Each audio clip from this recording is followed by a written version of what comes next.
Ladies and gentlemen, we got him. That's right, I'm back. And hello again, my podcasting friends. Have you heard about this? I'm not superstitious, but I am a little stitious. Let's do it again. I'll write it and we'll do it live. Today we're going to talk a little bit more about radio. We're going to have a little history lesson today. That's one small step for man. I have the answer. Welcome to the Pat White Show. Let's get into it. This is Sparta! Hello, everyone, and welcome in for another edition of the Pat White Show. In a previous episode, I told you about my being a member of the United States Air Force and how I served and where I served and what I did. But I happened to mention that how I became an officer and was selected for the United States Air Force was a story unto itself. So I've decided that, now I'm going to tell you the story of how it happened. It goes clear back to 1969 when America had their first national draft. And it was on television, and they were drawing birth dates in little capsules out of a big giant container. And they started with the first birthday they called, I believe, was April 15th or something like that. It was somewhere in April. That was number one. Then number two was the next birthday. Well, ultimately, they had to pull out 365 birthdays for a year. Mine was 361 out of 365, so I was not going to be drafted. So I said, well, gee, I'd already been turned down by the Air Force. It's my junior year in college when I applied for that and took all their tests and did all their stuff. But I got a nice letter from the Air Force recruiting people, a gentleman by the name of Chief Warrant Officer Charles W. Messimer. I don't know why I remember that name on the letter. It was my rejection letter, but that was the person's name. So after that, I applied for the United States Navy, took their testing, and interestingly enough, I was good enough, and they accepted me into their delayed enlistment program, where I would go to flight school and officers training school after I graduated from college, which I did. Once I was done with that, they said, okay, you have to come out to California for another flight physical. It's an annual thing. Flew out there, and during the examination, a dentist looked at me and said, hey, you have an overbite. You will not be able to communicate on a microphone. And to which I smartly replied something about the fact that I was a DJ. I was on the radio all the time, and I probably could have said it in a lot better way than I did. Whatever. So he failed me.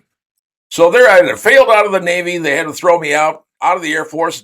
So there I got nothing. No Navy, no Air Force. So I went back to working at radio. And in radio, you have to do public service announcements. That's part of the requirement to keep your license at radio. So we were working with various organizations, one of which was the United States Air Force and the recruiting service. And the gentleman I was working with was a guy named Sergeant Jose Moreno. And he was a Mexican-American young guy, had a very heavy Mexican-American accent, very much. And I said, man, we got to clean that up. So I worked with him for countless days, weeks, I don't know, maybe months, getting his accent cleaned up. And ultimately, I brought it around quite a bit. And he sounded better doing the recruiting commercials because he recorded his own commercials. Well, one day, Jose called me up and said, hey, we've got a big recruiting seminar coming up.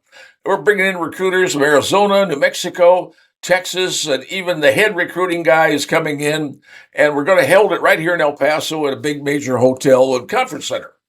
They said, could you come and conduct a seminar to show our recruiters how to shoot better photos of women? Now, this is going to sound weird, but it's true. This was 50 years ago. Back in then, the Air Force would literally look at all the pictures of women who were interested in becoming members of the Air Force and choose the best looking ones. That's the way it was in the Air Force. I'm saying that was then. That's today. I'm not saying it exists today, but that's how it was back in the old days. And they would look at the pictures, and they were black and white pictures. They say who looks the best, and they wanted the best looking women in the Air Force. It's a recruiting tool. So anyway, could you conduct a seminar to show us how to shoot better pictures of women who really weren't that attractive, but to make them look attractive? I agreed. And as a result, I was out at this conference. It was an afternoon, supposed to do it like at 2 in the afternoon, I think it was. I got there in the morning and just watched some of the seminars going on. Lunchtime came. I went to the hotel cafeteria restaurant, sat down at a table by myself because all the other recruiters were sitting at tables with themselves. They knew each other. They chatted. I didn't know nobody. So I just had a table by myself. And I heard somebody come up to me, and the person said, "Hey, anybody sitting here?"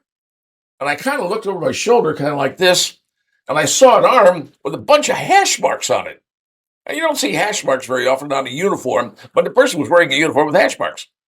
And I said, "No, that's fine. Here, take a seat." And the person pulled up and sat next to me, which was strange because there was other room around the table and sat next to me.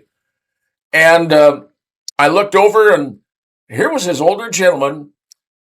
Hair was white, but it was high and tight. I mean, short uniform on. I mean, it looks sharp. And he had on the epaulets, it looks like a bar, but it wasn't like an officer's bar. It was like a warrant officer's bar. And I thought, oh, warrant officer in the Air Force. I didn't know we had those. So we were sitting there eating, and I happened to reach over and ask him to pass me the salt or whatever it was. And as I leaned over to get it, I happened to lean over and lean forward, and I saw his name tag because it was on the right side. I saw his name tag, and the name tag said Messimer. And I went, oh my God, is that the same guy who wrote me the letter saying I was not fit to be in the Air Force, Charles W. Messimer? And so I looked at him, and I said, "Sir, I received a letter year and a half ago, rejecting me for service in the Air Force. It was signed by Charles W. Messimer. Sir, was that you?" And the gentleman looked at me and he said, "Yes, it was." And so we got to chatting. We were just talking. And finally he said, "Son, are you interested in being in the Air Force and being a pilot?" I looked at him and I said, "Yes, sir, I am." And we just chatted some more after that, and then eventually a gentleman came, another enlisted guy came and said, "Sir, we've got the seminars going on." And because we were sitting there by ourselves, everybody else had left the restaurant. We're sitting there just talking. And so he said, "Hey, I got to leave, go do this." And I thought, well, it's nice. He asked me if I was still interested. Didn't think that much about it. I went and did my seminar. He was there watching the seminar when I was conducting it, showing the guys how to shoot better photographs of women. And so that was the day. That was how the day ended. The next day, I got a call from Jose Moreno, and he was excited. He said, "Pat, you need to get down here and refill out all your paperwork." I went, "What the heck's going on?" He said, "I've been told you need to do this, get your paperwork in. We need to get another flight physical, get this all done, get it done now." And I went, "What?" He said, "Apparently, they're interested in re-looking at you to go back into the Air Force." I said, "Wait a minute. They turned me down." He said, "Well, somebody stepped in and changed the situation." So I went down, got my paperwork all redone, did all that, went over to William Beaumont Hospital, which is an Army hospital, had a physical, and got that done. They said, "Okay, it'll be 6 to 8 weeks and you'll hear." And I remember getting the letter previously, what it was like. And about 2 weeks after that, I went to the mailbox in my apartment, got my mail out, and there was a letter, United States Air Force. And I thought to myself, man, I've been down this road before. So I took the letter and I'd set it on my dining room table in my apartment. Didn't touch it. And it sat there for hours. I just said, no. And I've been disappointed before. It looks like exactly the same letter I had previously. Well, went to bed and woke up about 2 o'clock in the morning. I said, okay, I got to find out. So I went in the kitchen and I took a knife and I cut open the letter and I pulled it out of the envelope. You know, the letters are trifolds. You know, you get like 3 things that folds together. It's like the flap. You pull it up, the first one. So I just sort of opened it up, peeked it open. And the first thing I saw that I remember was the word congratulations. That's what I saw. Folded open the rest of them. Congratulations, you've been accepted into the Air Force.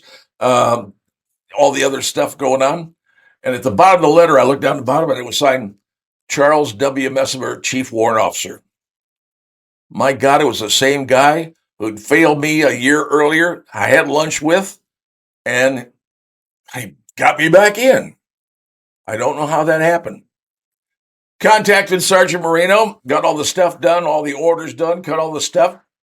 And there I was, leaving the radio station, KROD, which is that AM station, said my goodbyes and everything else, and drove from El Paso to San Antonio, Texas, about 3 days before I was supposed to report at the officers training school at Lackland Air Force Base.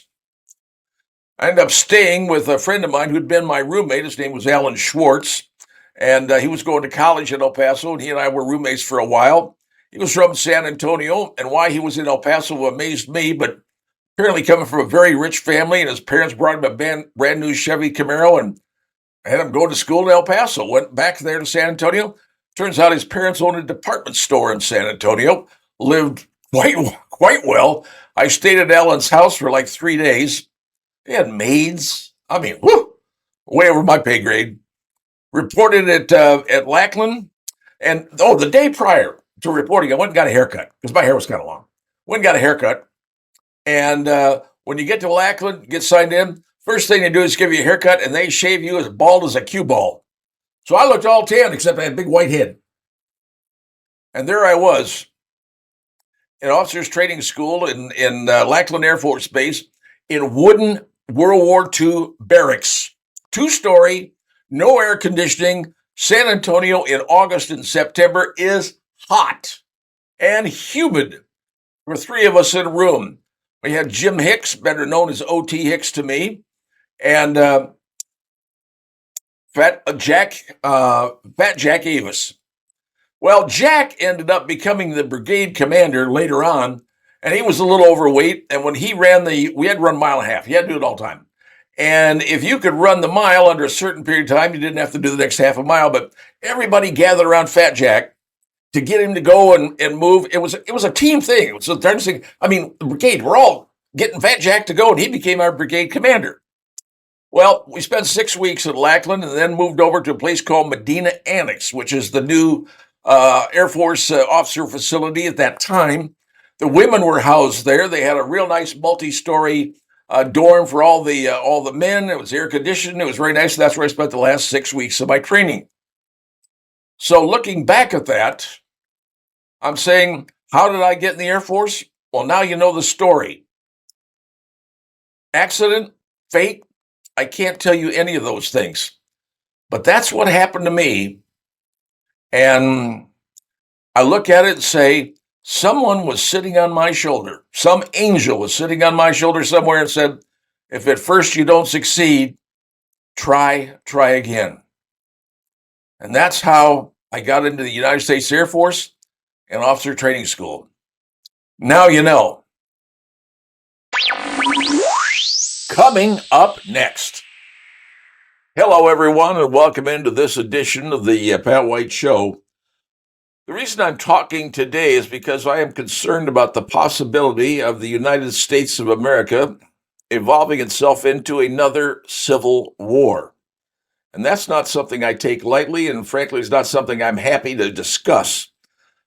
In many ways, I've tried to stay out of the massive mess that is called the American politics because it's a mess. And frankly, didn't want to get into it. But what's going on right now is very, very worrisome. And what we're looking at is the potential of a civil war 2.0 breaking out within the state of Texas. Now, everyone knows, and if you don't know, I'm from Texas. I'm an El Paso boy. So I seek what's going on at the border. I've known about what's happening there, and I keep close tabs on what's happening in my state. And you'd probably say, well, yeah, okay, the Supreme Court 5-4 had a decision saying the federal government could cut the concertina wire that Texas is putting along the borders. And then Texas said, excuse me, but in the Constitution, Article 1, I think it's Section 10, could be wrong, says they have a right to stop the state has a right to control its invasion within its borders, because Texas would have never have conceded to coming into the United States if they weren't made sure that they were given absolute assurances that the border would be protected, and their border, because their border runs along Mexico. You know, it's what, 1,900 miles, something like that. And they wanted to be sure, but the U.S. government says, no, we'll make sure your border is sovereign. Well, the U.S. government ain't doing that. We all know it because they're admitting people like nobody's business. We have more people have come into the United States in the last, 3 years than the combined size of states like Indiana and Ohio add up the total population. So it's a mess, and it's getting worse. And I just was informed that there's a trucking convoy, and we've heard about trucking convoys, and it's called Take America Back Convoy. 700 trucks that are coming through the United States to head to Texas to line the border, and they're going to run through all sorts of different states, and more people are going to jump on board. Now, you're going to get bad actors in this. That's always going to happen. I don't care what it is. There's a movie coming out. I think it comes out this spring, this summer, called Civil War. And it's part of what they call predictive programming, which is the media's way of saying, we're going to tell you what's coming. We're going to tell you what's going on, what to look forward to. And this Civil War movie is about Civil War in the United States.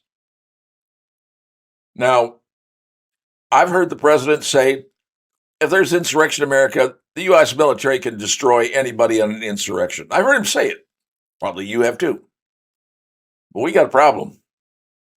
We got a big problem. And now, 25 states have signed up with the state of Texas. Now, these are Republican states, okay? So it's turned out Republican against Democrat. Left versus right, red versus blue, one tribe versus another tribe. That's what we're facing, folks. A potential of tribal warfare. Call it what you will. I'd call it Civil War 2.0. Now, the governors of 25 states are even sending men and equipment. I mean, military people down to the border to help. The Border Patrol, you know what the Border Patrol does? They don't protect the border. They're processing illegals coming in. That's what they do. You can ask the Border Patrol where they spend most of their time, and they'll tell you, we're processing people coming to the United States so they can become eventual voters, because that's what the Democrats want. It's a power play. It was done in 1987 with Tip O'Neill conned President Reagan. They're attempting to do it again by introducing 15 to 20 million, however million it is, new voters in the United States who will, in fact, vote for one party, namely the one with a D in front of it. It's been proven. So my particular point is, it's getting scary out there. And the state of Texas is going to be the flashpoint.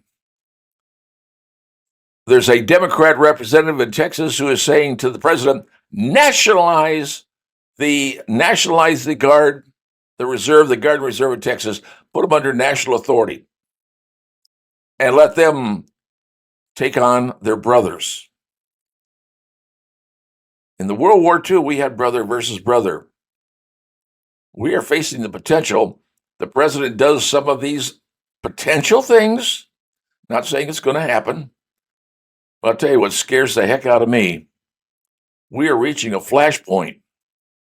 And that flashpoint could turn into brother versus brother, state versus state in a civil war. I hope it doesn't happen, but the signs don't look good. Coming up next. Hey, welcome back to the Pat White Show. We're going to be talking today about the law of unintended consequences. Have you heard that term? The law of unintended consequences? That's where you do something and you have something else happen as a result of what you've done in the first place. Well, it has reared its ugly head again. And this time, it's against the UPS, United Postal or Parcel Service, depending on which way you choose to do it. Turns out UPS is now laying off a grand total of 12,000 people. Now, most of these people are management folks, okay? So you got two groups of people at UPS. You got the blue-collar workers, the delivery folks, and the management people who manage all the stuff so they don't tell you where to go with the deliveries. Two groups. Well, this whole thing came about as a result of the potential strike, the labor strife that existed with the UPS drivers, because they were threatening on going on strike, and they said, hey, this is what we're going to do. We get what we want. They're part of the Teamsters Union, I believe. And as a result, UPS caved in. And they have a workforce of 350,000 people. And as a result of this settlement, their drivers, now keep in mind, their drivers, many are pulling down a six-figure salary with benefits. And I mean, that's a pretty good deal. I mean, if you can get that, I'm not going to argue about it. But ultimately, UPS figured out they ain't going to make money. They're going to lose money. And they have their stockholders they have to deal with. And if someone invests in their stock, they want to make sure they get a return on their investment. Well, right now, Wall Street says UPS is not going to make its anticipated return. Yeah, they aren't going to get there. That's going to send UPS stock tumbling down, I'm sure. But the result of that was they said this new contract is killing us.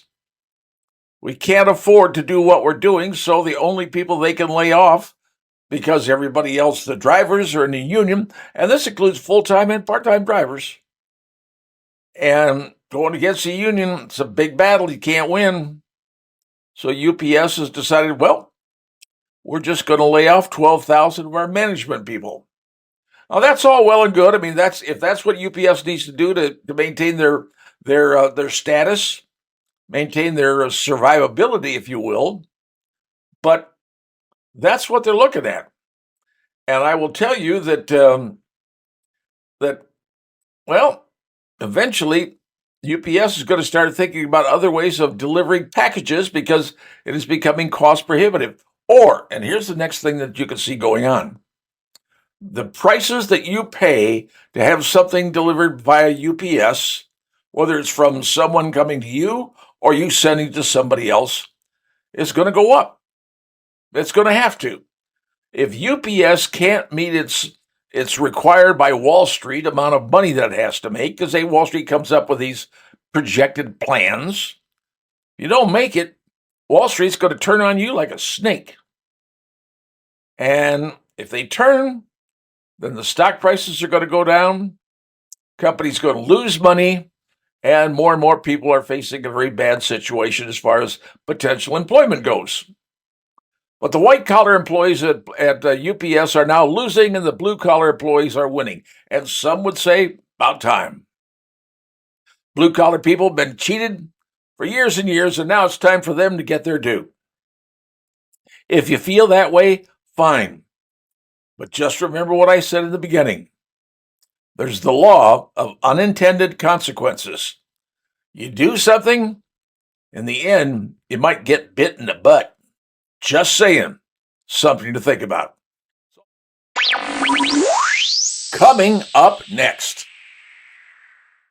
Hello, everyone, and welcome into this episode of today's Pat White Show. We're going to be talking about what went on in New York City recently. You probably heard about it if you've watched any news about 2 police officers who were injured in a fracas with 4 illegal aliens on the streets of New York City and near the Amsterdam Theater District.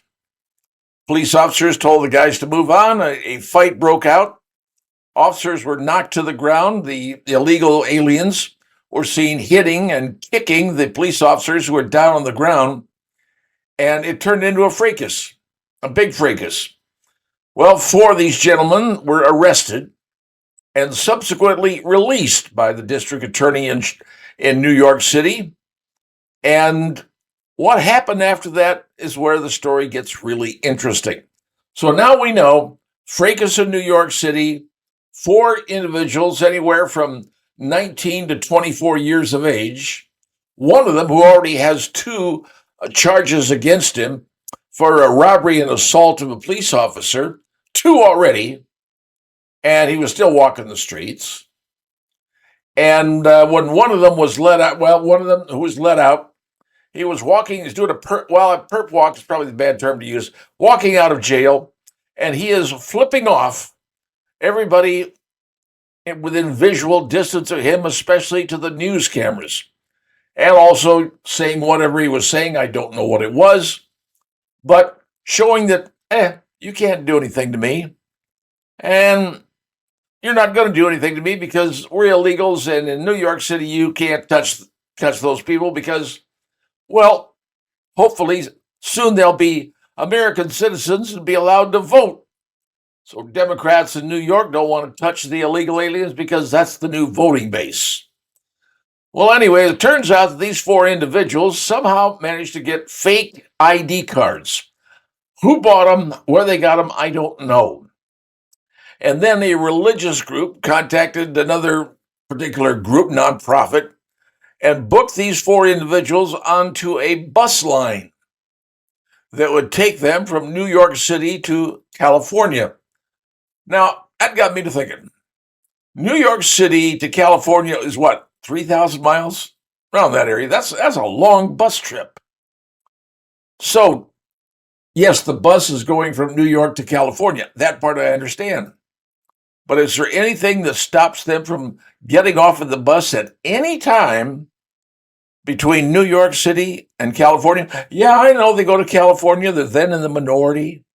They get free health care. They get free this. They get free everything in California because that's what California is. But is there anything from stopping them from getting off the bus at a city along the way?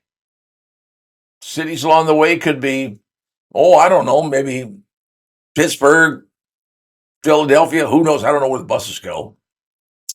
Could be Columbus, Ohio. Could be Chicago, Dayton, Cleveland, Fort Wayne. Don't know. Any of those cities. Going to the east, Kansas City. Any of those big cities along the way between New York City and California. And there's nothing that we can do about it because they are here on a free ride, because ultimately the new immigration bill they're working on is to make everybody here illegal a citizen. Happened in 1987 under the presidency of Ronald Reagan, when Tip O'Neill conned Reagan into signing the bill that granted amnesty to 7 million illegals in America. That was 1987. They want to do it again in 2024. Instead of 7 million, try 15 million. And allow 5,000 people a day across the border, no questions asked. What's going on, friends? Now you know. Now you've been told. What you decide to do is totally up to you. Coming up next. Hey there, everyone, and welcome into another edition of the Pat White Show. In the past, I have talked about electric vehicles and how car dealers are saying, don't send them to us, to the manufacturers. They can't sell them. People don't want them. The demand for electric vehicles is going down the toilet faster than a high-speed flush. But people are also saying, maybe a hybrid will take, but still people are leery of electric vehicles, and you cannot blame them because electric vehicles have a lot of problems and are also destroying the environment, whether you like it or not.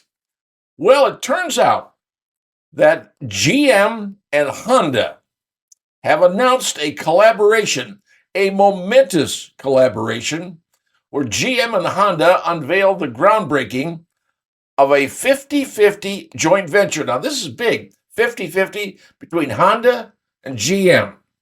What are they going to do? Well, they're going to build fuel cell manufacturing plant, namely hydrogen. That's what I said. A hydrogen manufacturing facility will be built in Michigan, $85 million, and the plant is 70,000 square feet. So it's a commercial size. They're getting together to build a hydrogen engine. Now, fuel cells are kind of an interesting concept, and those are going to be developed in the future. But between the two of them, GM and Honda are spending $85 million. And that pretty much underscores the fact two major competitors are now working together to create a fuel cell engine. That's the biggest thing going on. Now, other companies like Toyota, BMW, yes, they're talking about developing their hydrogen engines, but now you find General Motors and Honda. These two people compete against each other. They're actually getting together to build a hydrogen engine. Now, hydrogen is pretty cool when you think about it, because if you could take water and break it down into the two elements, hydrogen and oxygen.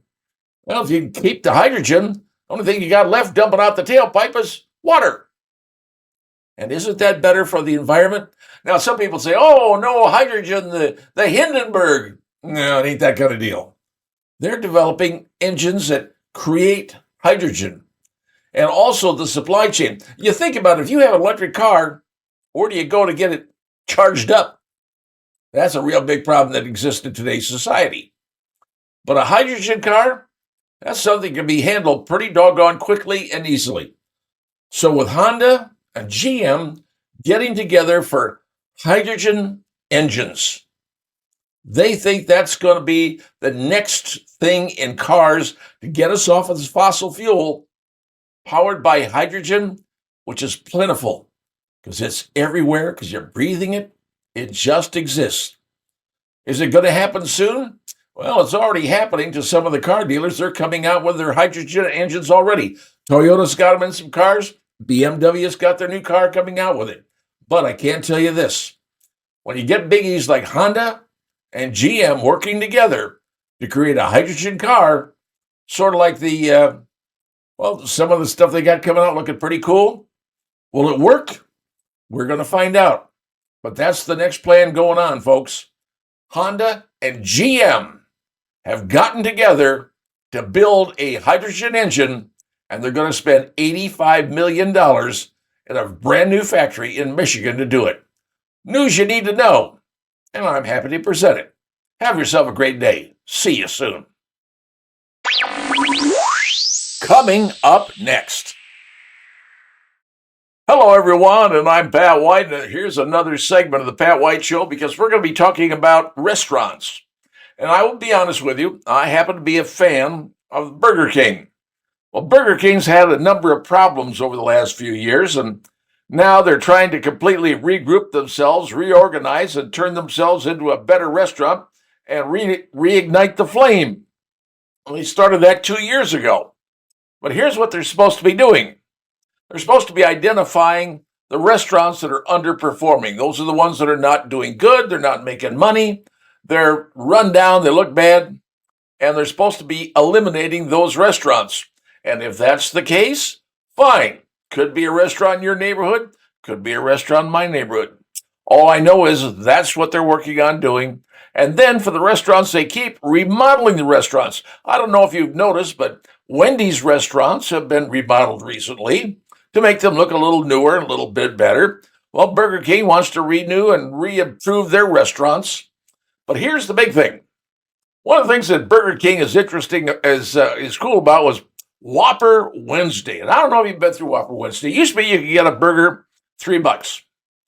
Well, now it's gone up to like $3.50. And since the wages have had to increase at Burger King for the average minimum wage to be somewhere in the range of $15 an hour and higher for certain people in the restaurant, the cost of your food's going to go up. That's just the way nature is. If something costs here go up, then something else on the menu is going to have to go up, because that's the way Mother Nature works in the business world. And I have seen they're saying that restaurant burgers from fast food restaurants could eventually reach anywhere from $8 to $10 per burger. That's what you're going to find at a restaurant. These are fast food restaurants that are going to be increasing the prices of their burgers from anywhere from $8 to $10. Now, what's going to happen at the restaurants? Well, with the higher wages they've got to pay, they're going to have to start cutting people. And yes, people are going to lose their jobs. And yes, computers and robots are going to come in. That's going to happen. But people should be aware. If they cut the size of the staff at the Burger King or any other fast food restaurant, it's going to take longer for your order to be processed. Get over it. That's what you're going to get.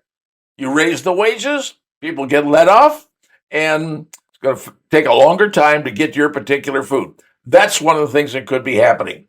But Burger King has also said there are people out there using the Burger King app, and there's nothing wrong with the app. Every restaurant has an app. You get it. I don't have any apps on my phone for Burger King.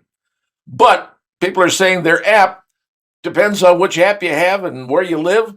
Prices could be totally different for the same product in different areas. Well, Burger King says they're going to spend $30 million to fix the app problem and make everybody look correct so they get the right prices. Do I believe that? No, I don't. But we'll see what happens. But overall, remember this, that you're going to see an increased prices at all the places you like to eat because minimum wage has driven up the cost of providing goods and services. It's the way it is. And if you're going to see an $8 to $10 burger at a restaurant, imagine going to a Burger King restaurant and ordering a Whopper and find out the bill is $10. Welcome to the restaurant world, because that's where you're seeing it already. It's coming, folks. And you know who we have to blame? We have to blame us. We're the ones who demanded they increase the wages, and now we're going to have to pay for it. Just a thought. That's my thought for today. Have yourself a good one. Coming up next. Hey there, this is Pat White again with another story that has nothing to do with politics. Because I don't do politics all the time. I talk about life, things that are going on in your world and my world, and things around us that'll make us go, really? Got one for you today. Here's a story out of Blount County, Alabama. Yes, Alabama, southern state. And Blount County is over near Birmingham, Alabama. Well, it turns out that back in 2021, a FedEx driver, 22 years of age, was having a bad day. Well, actually, he was having a number of bad days from around the 17th of November to the 24th of November, delivering his packages. Instead of delivering the packages, he dumped $40,000 worth of packages in a ravine in Blount County, Alabama. Multiple days. Just took the packages, dumped them out of the truck, and threw them into a ravine. Now, he might have gotten away with this, but the guy who owned the property was selling it, was showing the property to a prospective buyer, and they came across all this stuff, and they said, what is this, junk? You know, what is this, a trash dump here? And they started looking at the packages going, well, they're all FedEx. They're all labeled to go to somebody. And so they reported it to FedEx. Well, it was 400 packages the guy dumped. $40,000 worth. And so FedEx sent out trucks to reclaim them as best they could. And they were able to reclaim a number of the packages. 153 of those packages they were able to scan. And that was worth about $14,800. And the additional 247 packages couldn't be scanned because they were beyond damage and they were messed up. And that value, they estimated, was about $24,700. But they did identify the 22-year-old worker and charged him with cargo theft, according to McClatchy News. That's where I'm getting all this stuff from. Well, they said that when he was arrested, he was polite, nice to, I'm sorry, dear deputy, I didn't mean to do it. I was having a bad day. Got some personal problems going on in my life. See, I couldn't get any cigarettes. Price of cigarettes gone up. Anyway, so he was charged. He gets a lawyer. His attorney describes his client as a, quote, fantastic young man with a bright future. Really? 22-year-old dumping No, 400 packages out of his FedEx truck because he don't want to deliver them. Boy, he's got a bright future. I'm not quite sure where his future is going to be, if you tell me. And here's what the attorney said. We are very pleased that the DA's office in Blount County considered all the evidence and, more importantly, the circumstances of his life and his personal situation. And since this incident, he has proved through his actions he was deserving of a non-custody sentence, which means they pled the case down and he ended up paying a fine of $805 without being put to jail. Yep, that's how attorneys work. Plea bargaining. So all those people that didn't get their packages delivered and were out and things never worked out for them, they can rest assured that this young man has a bright future and only paid a fine of $805. Welcome to the world of FedEx, and welcome to the world of the judicial system. Just saying. Coming up next. Hello, everyone, and what do you say that I delve into the world of politics, which is something I really don't enjoy doing, but in this case, maybe it's something worth at least mentioning. There has been a great deal of talk about the artiste, Taylor Swift, being able to influence elections in the United States. Yes, this has been the big hullabaloo about saying, oh, if she endorses Biden, why, he could win re-election. And everybody's saying, well, Biden needs to be endorsed by Taylor Swift. And then there's other ones like Jim Carville saying, oh, that's all nonsense, it's all hooey, just Republican stuff. Well, turns out that about 18% of people who follow Taylor Swift, according to a recent poll, 18% said they will vote for whoever she tells them to vote for. Now, I realize 18% of the people who follow her, most of them are probably Generation Zers or whatever the heck they call themselves, and probably won't vote anyway, but just there's 18%. But there is a story, and this goes back a few years by a former lawmaker. His name is Jim Cooper, and he was a representative from the state of Tennessee, Democrat, and he was running for re-election. And this goes back a number of years, maybe 6 years ago. And his daughter was at a concert, a Taylor Swift concert. And his daughter calls her dad and is just excited as all get out. She said, oh my gosh, Dad, you're not going to believe what just happened. And he said, what, car accident? Somebody hurt? What's going on? She said, no. She said, Taylor Swift just endorsed you. What? He said, yeah. Taylor Swift endorsed her dad. And what she said was, quote, I'm quoting here, in the past, I've been reluctant to publicly voice my political opinions, but because of several events in my life and in the world in the past 2 years, I feel very differently about that now. I will be voting for Phil Brennan for Senate and Jim Cooper for the House of Representatives, 2 Tennessee Democrats. Please educate yourself, she said, on the candidates running in your state and vote based upon who most closely represents your vote. Now, this happened 6 years ago. The guy won his election. I'm not saying it was because of Taylor Swift, but I'll tell you right now, you see her on TV, you see her at the football games, and whether anybody likes it or not, this young lady actually can control the potential of an election happening with a certain segment of the voting audience, mostly young idiots. But think about that. Was there ever in your life when you were growing up, was there someone who you idolized and said, whatever he says, whatever she says, tells me how to vote, that's what I'm going to do? Did somebody tell you how to vote when you were younger? I don't recall anybody telling me who to vote for back when I was voting, and I still vote today. But even back in my 20s, hey, you were thinking about people like Nixon and Ford and Carter and, hey, even Reagan. But did anybody tell me how to vote? And I said, yes, salute, yep. Whatever you tell me, I'll vote. That's how we've gotten today, folks.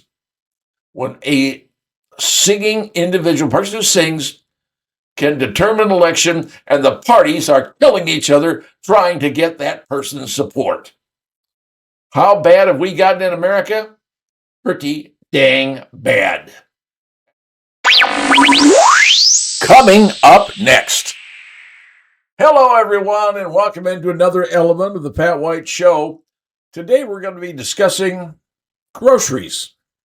Well, not just any grocery. There's grocery stores everywhere in America, but we're going to talk about one particular grocery chain that is kind of changing things in the world as we know it. That grocery store is called Aldi. Now, Aldi is not everywhere in the United States. They have stores many different places, but not every state has them.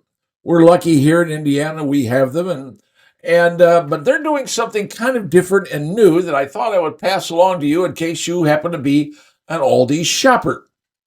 Aldi's is now going to be getting rid of plastic bags. 9 million pounds of plastic bags every year, which is pretty much the equivalent of 20 Statue of Liberties full of plastic. They're getting rid of them. They're saying, hey, look, we're not going to do this anymore. We're getting rid of plastic. Now, keep something in mind. Aldi's does not give out bags. They don't bag your food up in plastic. They don't bag it up in paper bags or whatever. If you want bags, you got to buy them. That's the way Aldi is. You got to buy stuff. If you want it, you got to buy it. Now, I know most people that shop at Aldi's who know about Aldi's, they will take their bags in. They've got those IKEA bags, and they've got all these different paper bags and cloth bags, and that's how they do their groceries. Now, if you want bags, Aldi will sell them to you, but not plastic. They're getting rid of plastic bags. They say, oh, it's messing up the world.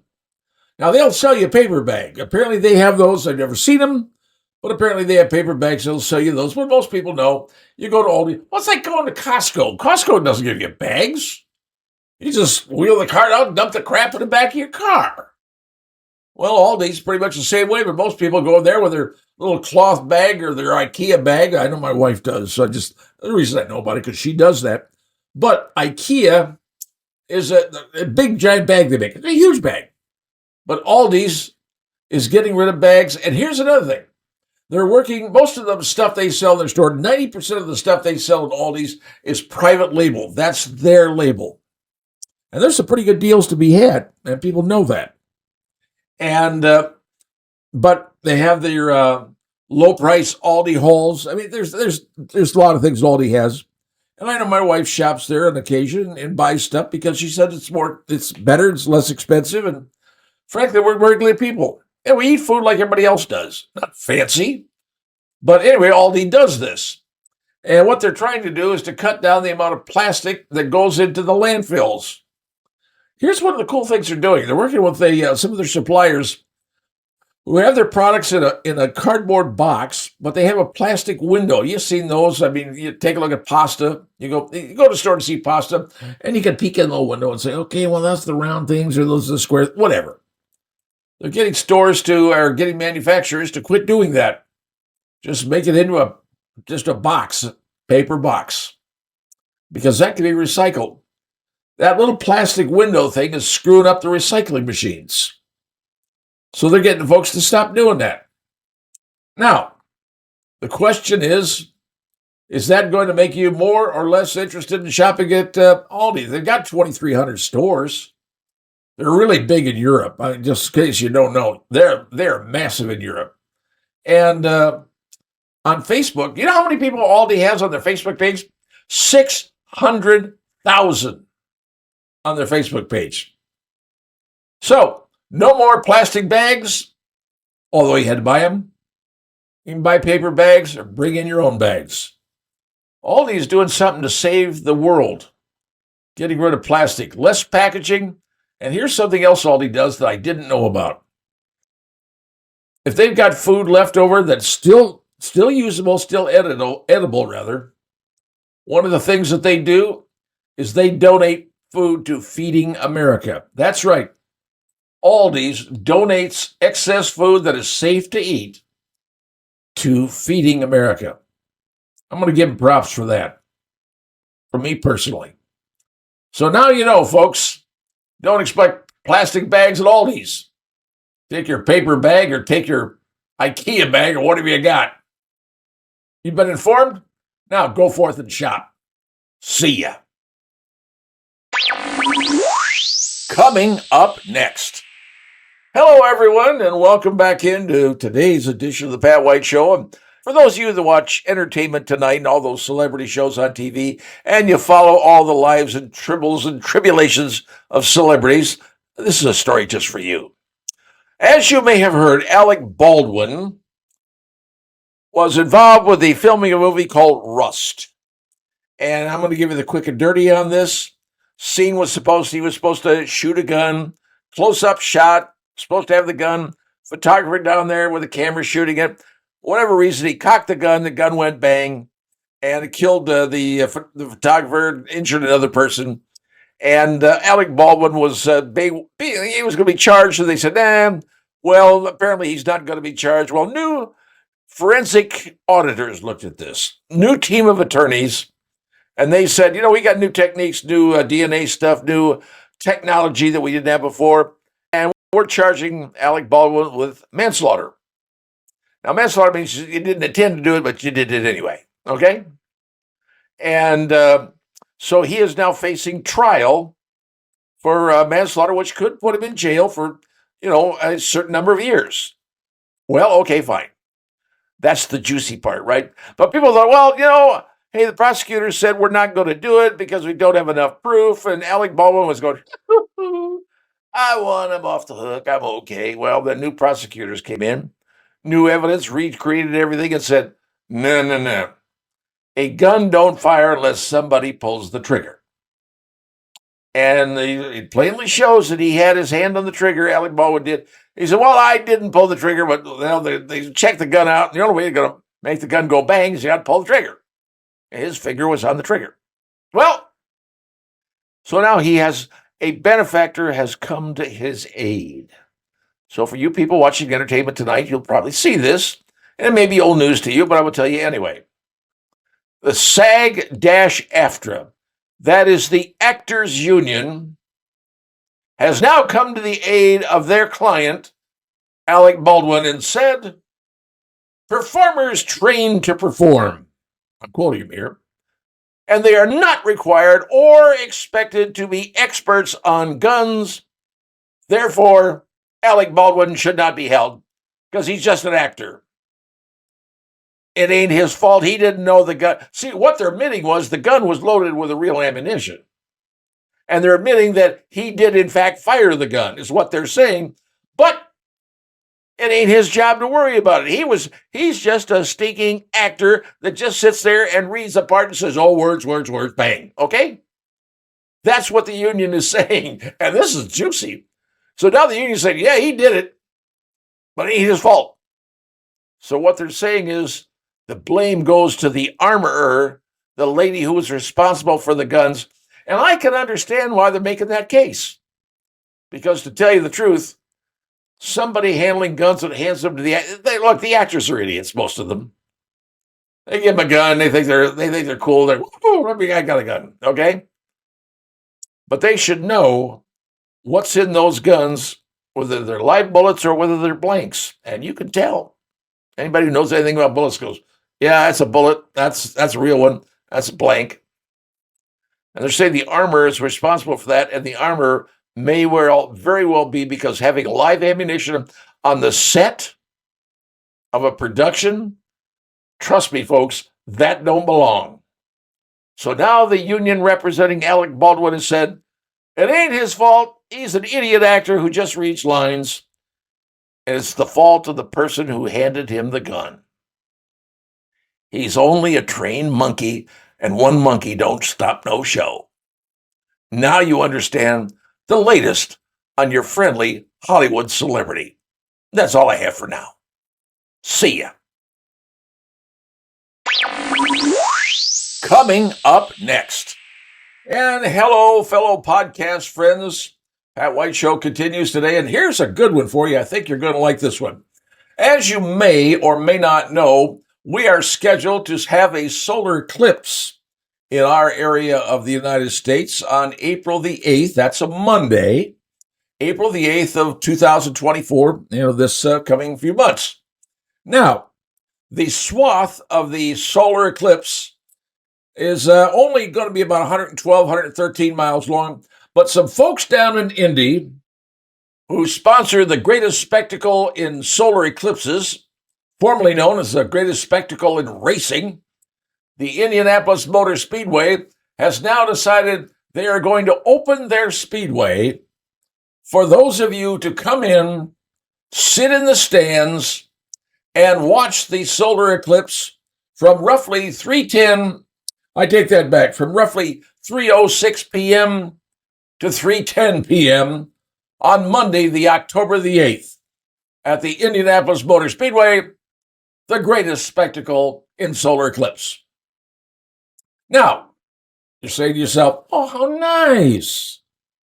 What nice people they are. Well, your admission charge is $20 per person. Oh, and you also have a $5 carbon offset fee. So you figure out two people going down there, driving your car down to Indianapolis is going to cost you $50 for the chance to sit in the Indianapolis Motor Speedway, look up into the sky, and watch the solar eclipse for 4 minutes. Well, let me ask you this question. Do you know what the weather is going to be on April the 8th at 3:06 p.m. in the afternoon? Heck, I don't know what the weather's going to be today. I mean, it's Indiana. Hey, you're going to get all seasons in one day. It happens. So what's going to happen on April the 8th? I don't know. Is it going to be cloudy? Maybe. Is it going to be rainy? Maybe. Going to be snowing? Who knows? But there you go, folks. If you want to cough up $25, but you're going to get yourself a really cool little pair of glasses. Looks like 3D glasses you used to wear in the 50s back in the theaters in those days. You'll get a pair of those. $25 per person. First come, first serve, and sit in the stands. And the tickets come by email, no mail delivery.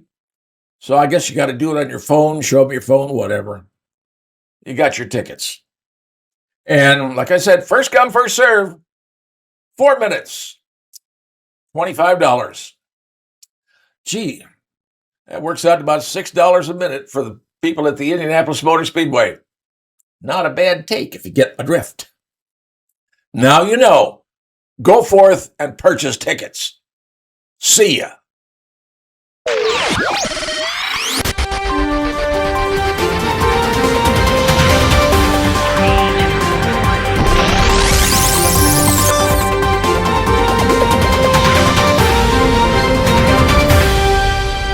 Hey everyone, this is Pat White from The Pat White Show, and I want to tell you about a special guest we have coming up real soon, the Queen.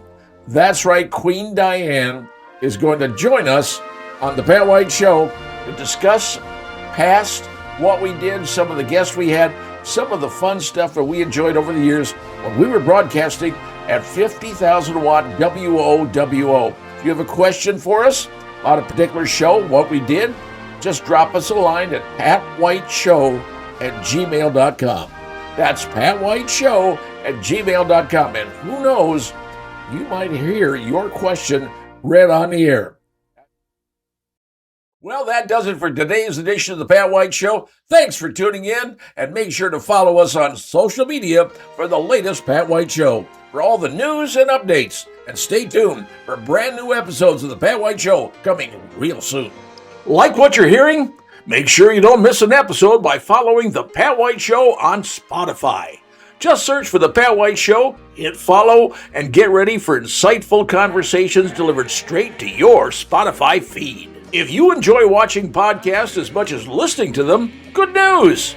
The Pat White Show is also on YouTube.